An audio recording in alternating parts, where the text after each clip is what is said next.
Hello guys, welcome to my YouTube channel.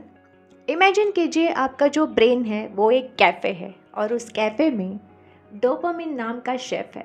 बहुत ही tasty coffee बनाता है जिससे लोग अट्रैक्ट होते हैं। लेकिन एक दिन क्या होता है कि डोपामिन बीमार होता है और छुट्टी पे जाता है।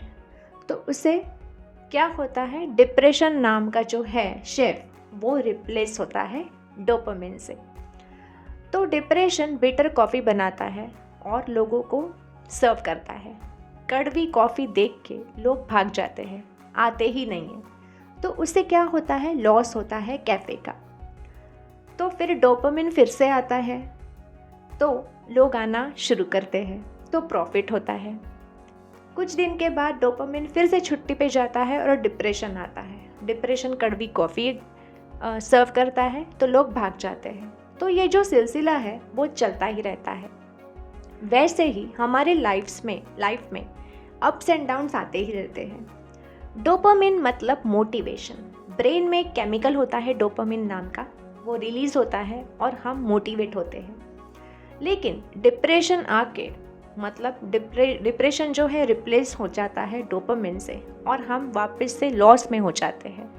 अप्स एंड डाउन्स लाइफ में होते ही रहते हैं। मोटिवेशन और डिप्रेशन ये दो चीज़ें हैं, वो एक रेसिपी की तरह होते हैं, सॉल्ट एंड पेपर की तरह होते हैं, वो आते ही रहते हैं, राइट। तो आज के वीडियो में हम जानेंगे कि डोपामिन को उस कैफ़े में कैसे बिठा के रखें और डिप्रेशन को बाहर कैसे निकाले, इसके टेक्निक्स जानेंगे। एक फेमस एग्जाम्पल बताना चाहूँगी अब्राहम लिंकन का। बहुत लोगों को पता है, वो है 16th president of the United States 19th century के। लेकिन बहुत लोगों को ये नहीं पता कि वो डिप्रेशन में थे। उनके साथ बड़ी ही ट्रेजेडी हुई थी। कैसे? बचपन में उनकी माँ का डेथ हो गया था। कुछ दिनों के बाद बहन का डेथ हुआ, तो उसके वजह से उनको डिप्रेशन आ गया था। यही नहीं, उनके पास पैसे नहीं थे, तो वो फार्म में काम करने पड़े, फार्म में लेबर जॉब्स करने पड़े। तो उनका सारा बचपन जो है फार्म में निकल गया। बड़े होने के बाद उन्होंने क्लर्क का जॉब किया। क्लर्क का जॉब करते करते उन्होंने सेविंग से अपना स्टोर खरीदी किया। स्टोर में काम किया, छोटा सा बिजनेस किया, लेकिन उससे भी उनका फाइनेंशियल प्रॉब्लम्स शुरू होने लगे। उनके पास बिल्कुल भी पैसे नहीं थे, सारा लॉस हो गया था। लेकिन उन्होंने गिव अप नहीं किया। ऐसे करते करते उन्होंने फिर से बिजनेस से स्टार्ट किए, वो भी फेल हो गए और डिप्रेशन आने लगा। फिर उसके बाद उन्होंने पॉलिटिक्स में कदम रखा। पॉलिटिक्स में भी उनको डिसअपॉइंटमेंट मिली। फिर उसके बाद डिसअपॉइंटमेंट करते करते 40 की उम्र में डिप्रेशन से गुजरते गुजरते वो प्रेसिडेंट बने। तो ये प्रेसिडेंट बने, लेकिन उसके पीछे की कहानी क्या थी? पूरा डिप्रेशन से उनका बचपन गया, यूथ गया। बड़े होते होते डिप्रेशन का सामना करना पड़ा। लेकिन डिप्रेशन है उनको पता नहीं था, क्योंकि उन दिनों में, ओल्डन डेज में, डिप्रेशन नाम का जो कॉन्सेप्ट है वो आया ही नहीं था। किसी साइकोलॉजिस्ट ने वो डेवलप किया नहीं था। अभी मॉडर्न ज़माने में हम डिप्रेशन बोलते हैं। लेकिन उन्होंने बुक्स लिखा, इंटरव्यूज़ दिया, तो उनके बातों से, उनके राइटिंग से ये पता चला, साइकोलॉजिस्ट ने ये प्रूव किया कि उनको बचपन से ही डिप्रेशन था। लेकिन हमें सिर्फ लगता है कि हमें डिप्रेशन आ गया है, क्योंकि हम नए नए कॉन्सेप्ट सुनते हैं लोगों से, नए नए टीवी या सोशल मीडिया पे बताते रहते हैं कि डिप्रेशन ऐसा है, डिप्रेशन वैसा है। तो डिप्रेशन क्या है, तो हम रीजंस जानेंगे। डिप्रेशन क्या होता है, किस वजह से डिप्रेशन होता है। कुछ लोगों का मानना होता है कि हम जो भी काम करें, जो भी टास्क दिया जाए हमको, तो वो परफेक्ट तरीके से करें, बिना किसी मिस्टेक, बिना किसी फ्लॉ से। तो अगर एक भी मिस्टेक हुई तो उनको लगता है हम फेल हो गए। तो उसे क्या होता है, डर पैदा होता है। हमारे दिमाग में डर जल्दी पैदा हो जाता है, क्योंकि कुछ भी काम हो हमको परफेक्ट तरीके से ही होना चाहिए, परफेक्शनिस्ट ही बनना चाहिए। तो डर के मारे हम चीज़ों को प्रोक्रेस्टिनेट करते रहते हैं, मतलब आज का काम कल, कल का काम परसों, परसों का नरसों। ये हम अवॉइड करते रहते हैं क्योंकि डर पैदा हो रहा है। तो उसे ही ब्लैक एंड वाइट थिंकिंग कहा गया है, मतलब सक्सेस और फेलियर, ऑल और नथिंग। मतलब कि सक्सेस है मतलब कुछ काम दिया तो वो अच्छे तरीके से किया, परफेक्ट किया, बिना किसी मिस्टेक का किया तो ठीक है, वरना हम फेल हो गए। परफेक्शन और फेलियर के बीच में भी मिस्टेक्स होते हैं। तो साइकोलॉजिस्ट का ये कहना है कुछ लोगों को परफेक्ट ही बनना है, परफेक्ट नहीं तो फिर फेलियर। उनके बीच में जो मिस्टेक्स होते हैं वो होते ही नहीं है कुछ लोगों के दिमाग में। तो ये रीज़न से पता चलता है कि डिप्रेशन आ जाता है। कुछ गलतियाँ की तो डिप्रेशन आ गया, कुछ हमसे हुआ नहीं, डिप्रेशन आ गया। लेकिन डिप्रेशन का तो आज का 21st सेंचुरी का कॉन्सेप्ट है, पहले तो था ही नहीं। जैसे मैंने अब्राहम लिंकन का एग्जाम्पल दिया था। तो एक टेक्निक बताना चाहूँगी जिससे आप इस डिप्रेशन से छुटकारा पा सके। एपिक्टेटस नाम के एक फिलोसोफर थे 1st सेंचुरी में। ये बहुत ही पुरानी टेक्निक बताना चाहूँगी जिसे नेगेटिव विजुअलाइजेशन करके बुलाया था एपिक्टेटस ने। तो नेगेटिव विजुअलाइजेशन मतलब कोई भी टास्क हो तो उसका वर्स्ट के सिनेरियो क्या हो सकता है, बस हमको इमेजिन करना है, विजुअलाइज करना है।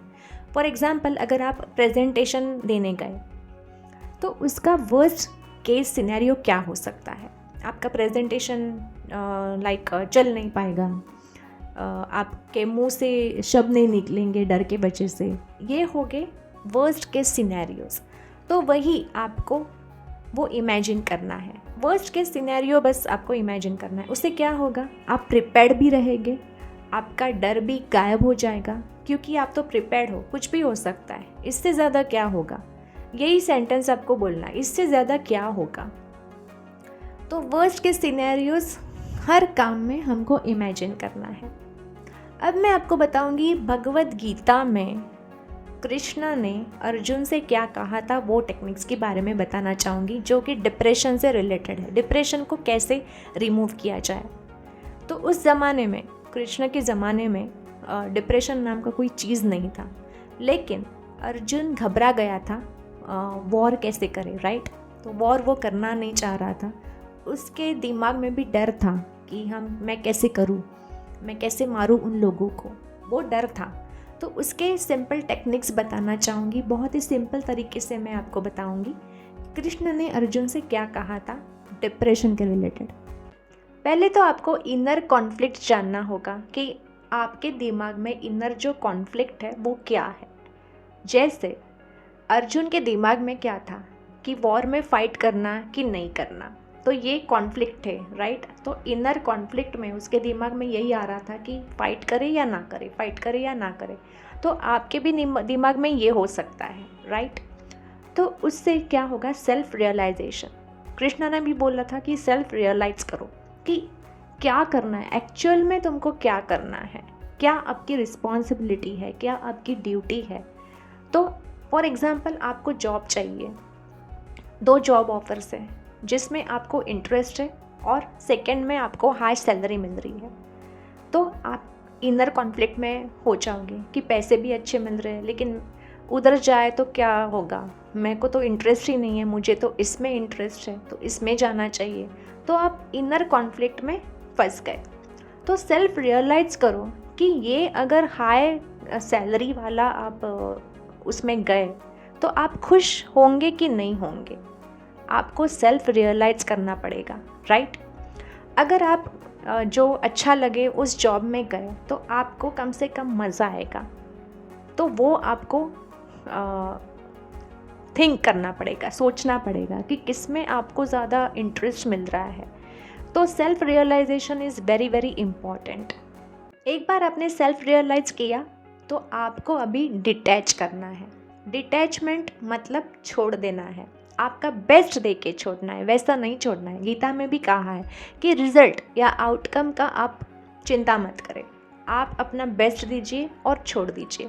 अर्जुन को कहा था कि वॉर आपने किया है, सेल्फ रियलाइज़ करने के बाद डिसाइड हो गया है कि वॉर करना है, लेकिन उसका रिज़ल्ट क्या होगा तो वो उसके बारे में नहीं सोचना है। तो वैसे ही हम हमारे लाइफ में भी अप्लाई कर सकते हैं। जैसे कि आपने अगर चूज़ किया कि आप जो वो जॉब पकड़ना चाह रहे हैं जिसका आपको पैशन है, तो वो आपने चूज़ कर लिया।